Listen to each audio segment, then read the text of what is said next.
আসসালামু আলাইকুম। বরাবরই আমি সুজন হাসান সরকার আপনাদের সাথে চলে আসলাম আর একটা ভিডিও নিয়ে। তো আমি বিরিয়ানি লাভার্স। আপনারা যারা রেগুলার আমার ভিডিও দেখেন তারা অবশ্যই হয়তো বলতে পারবেন যে আমি রেগুলার প্রায় সময়ই বিরিয়ানি খাই আর আপনাদের সাথে শেয়ার করি। তো আমার প্রচণ্ড পরিমাণে ভালো লাগে আমার নিজের হাতের বিরিয়ানি। তো আমি আজকে বিরিয়ানি রান্না করব আর আপনাদের সাথে সেই ভিডিওটাই শেয়ার করতেছি। তো ভালো লাগলে অবশ্যই আমার পাশে থাকবেন আর আপনারা একটু আগ্রহ সহকারে আমার ভিডিওটা দেখলে আমাকে একটু সাপোর্ট করলে আমার নেক্সট ভিডিও বানানোর আগ্রহটা বেড়ে যায়। তো যাই হোক, আমাকে একটু সাপোর্ট করবেন।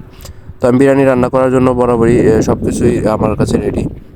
তো আজকে বিরিয়ানিটা মূলত রান্না করব আমার কিছু ভাই ব্রাদার, তারা আসবে।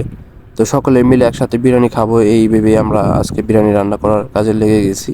তো বাসায় আমি আজকে একা, আমার ওয়াইফ নাই, তো আমার বোন আর মা বাবা এরা আছে। তো রান্না করার জন্য আমি বিরিয়ানির মশলা, টমেটো সস, যাবতীয় যা যা লাগে, ঘি তো ঘি ছাড়া আসলে বিরিয়ানিটা খাওয়া খুবই অপছন্দের আমার। তো আমি ঘিও নিয়ে আসছিলাম, বাসায় ছিল না। তো সব কিছু নিয়ে আমি বিরিয়ানি রান্না করছি। তো আমার এদিক দিয়ে মাংস ভেজে নিয়েছি, তারপর কষানো হয়েছে, তারপর চালগুলো ধুয়ে দিয়ে দিয়েছি।